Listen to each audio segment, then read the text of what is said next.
You know, when we're producing instruments at the Bach plant, there's always a balance that we have to look for. And so the balance historically has to be how many instruments that we can actually produce, and financially, how many does that mean, how many we can sell, right, versus what the quality of that instrument is. And it's kind of, there's an old saying, you can have quality or you can have price, but you can't have both.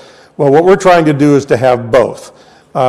Because historically, when the focus becomes faster production, the quality tends to start to slip a little bit, all right? And then you start getting customer complaints that instruments aren't at the quality that is expected, right? Likewise, if the entire focus is on nothing but quality, like if it is of a custom shop where you're making a small number of instruments and you can spend so much time doing every little thing when you're only making so many trumpets per year, you can take the time to meticulously go over everything.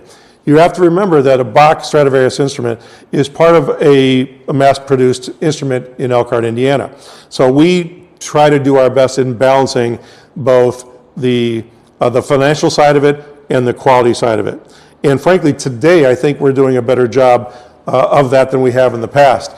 And so we realized that, and actually since COVID, the numbers of instruments that we've been able to produce has dropped. And so we are making fewer instruments in the factory today than we were prior to the COVID.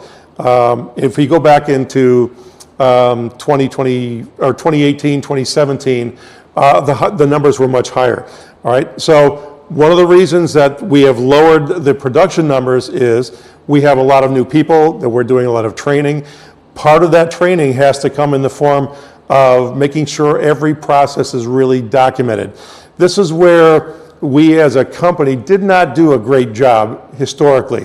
What we had were a lot of people who had been working in the shop for many, many years, and so they learned the skill through many years of apprenticeship with someone older that showed them how to do it or taught them. So it was a real apprenticeship atmosphere.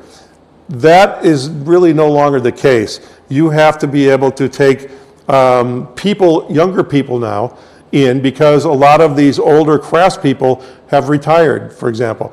And so we have to be able to really document every process, how we make it, what the standard is, what the quality standard needs to be, and then we have to be able to teach and train someone to do that in a relatively short amount of time. Now, there are some jobs in the factory that take longer to learn than others.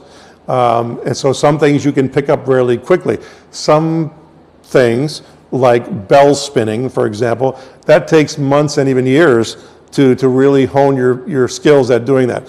So it does take time. So with a lot of new talent in our manufacturing process, we've had to slow some things down to make sure that we're doing the proper training and we're hitting the right quality standards in the factory. So this is a universal problem. We take all of the orders that we get in, it's pretty much first in, first out. So we don't give preference or preferential treatment to different regions or different customers.